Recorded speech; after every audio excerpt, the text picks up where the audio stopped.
In this video, I'll show you how to connect MetaMask to a ledger.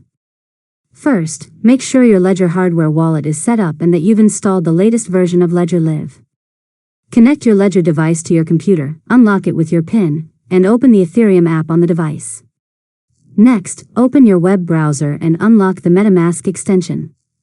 Click the account icon in the top right corner, then select Add Account or Hardware Wallet.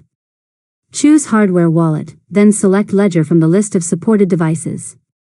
Now, follow the prompts in MetaMask to connect your Ledger device.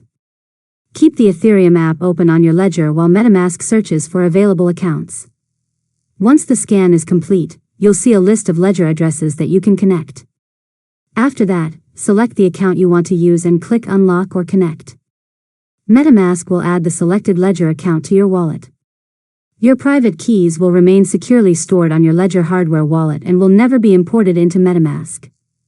Finally, select your Ledger account in MetaMask and test the connection. Whenever you send a transaction or interact with a decentralized application, MetaMask will ask you to confirm the transaction on your Ledger device before it is signed. And that's it. You've successfully learned how to connect MetaMask to a Ledger. If you found this tutorial helpful, make sure to subscribe to Learn Mode Lab for more tutorials.